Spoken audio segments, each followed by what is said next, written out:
To many, cruisers are the domain of one manufacturer, Harley-Davidson.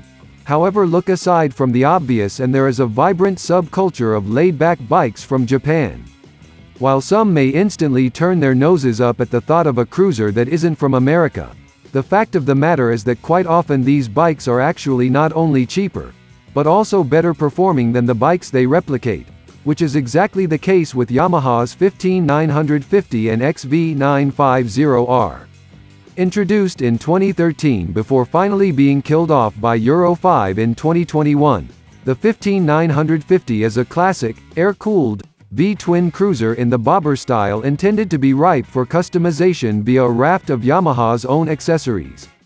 An R version was also offered, costing £300 more when new, intended to be a slightly sportier version and complete with piggy back shocks, a different buckskin look seat cover, a stripe on the matte-colored tank and abs.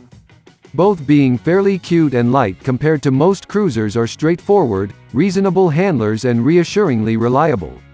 And if they lack the cash of a Harley, they make up for that with easy manners and a more affordable price.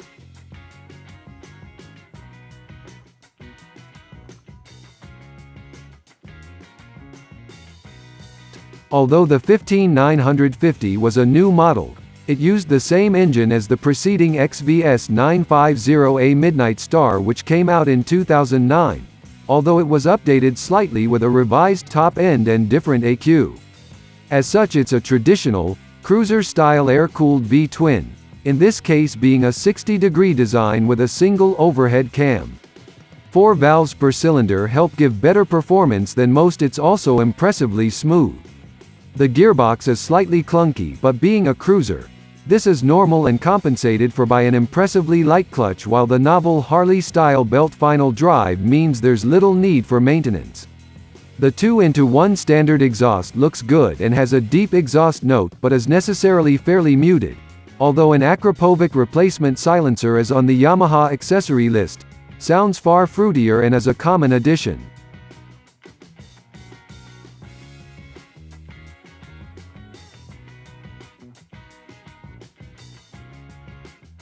Is only a twin and a fairly low revving, not highly tuned one at that. In addition, being a cruiser, most owners are likely to ride fairly gently, meaning that economy figures of 50 to 60 mpg should be easily achievable. With just a 12-liter tank, you aren't likely to be taking the 15 on a huge journey. However, for 60 to 80-mile runs at sub 70 miles per hour speeds, the tank should be good for around 110 miles.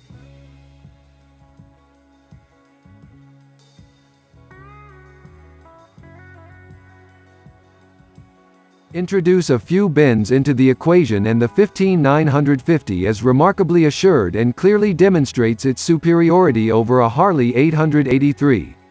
At 247 kilograms, the 15 is relatively light for this style of machine.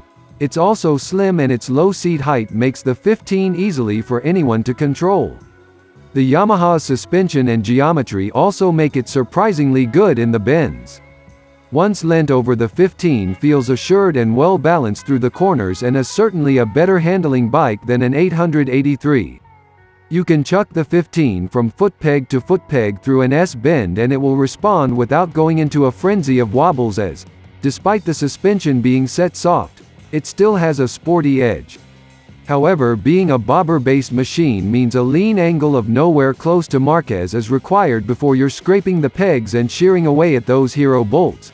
Be careful around those roundabouts.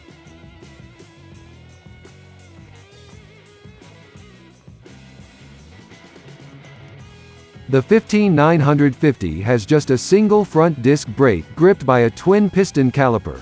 Hardly cutting-edge stuff, and although adequate, it would benefit from extra stopping power.